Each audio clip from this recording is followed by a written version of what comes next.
आपण पाहत आहात ठळक घडामोड निर्भीड पत्रकारिता। त्या दोघींवर 11 जणांकडून अत्याचार। बारामतीतील 2 अल्पवयीन मुलींवर पुण्यातील हडपसर परिसरात दारू पाजून लैंगिक अत्याचार करण्यात आले होते। या मुलींवर यापूर्वी आणखी 7 जणांनी लैंगिक अत्याचार केल्याचं पोलीस तपासात पुढे आले। त्यामुळे गुन्ह्यातील आरोपींची संख्या आता 11 झाली आहे।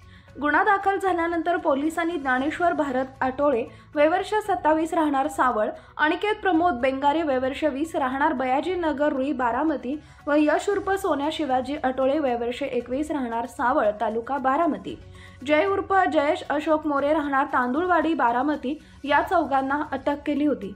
त्यात आता ओंकार भारती, ओम कांबळे, अप्पा शेंडे, अक्षय मोडक, सूरज इंदलकर, संस्कार वाघमारे व श्रेणिक भंडारी पूर्ण नावे पत्ते नाहीत यांची भर पडली आहे। या मुली बारामतीतून 14 सप्टेंबर रोजी बेपत्ता झाल्या होत्या। त्यांच्या नातेवाईकांनी तालुका पोलीस ठाण्यात 2 वेगवेगळ्या फिर्यादी दाखल केल्या होत्या। तपास सुरू असताना एका मुलीनेच एसटीतून दुसऱ्या एका व्यक्तीचा फोन घेत आईला फोन करत माहिती दिली। आईने पोलिसांना कळवल्यानंतर पुणे पोलिसांच्या सहकार्यानं बारामतीच्या पोलीस पथकानं दिनांक 16 रोजी या 2 मुलींना बारामतीत आणले। सुरुवातीला या गुन्ह्यात ज्ञानेश्वर यांचं नाव निष्पन्न झालं। त्याला ताब्यात घेतल्यानंतर आणखी 3घांची नावं निष्पन्न झाली। बारामतीतून या मुली एसटीने हडपसरला गेल्यानंतर ज्ञानेश्वर हा पाठीमागून गेला होता।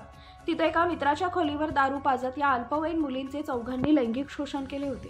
सुरुवातीला या घटनेत 4च आरोपी निष्पन्न झाले होते।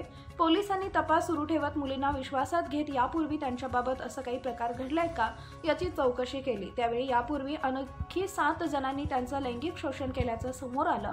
त्यामुळे या प्रकरणातील आरोपींची संख्या आता 11 वर गेली आहे।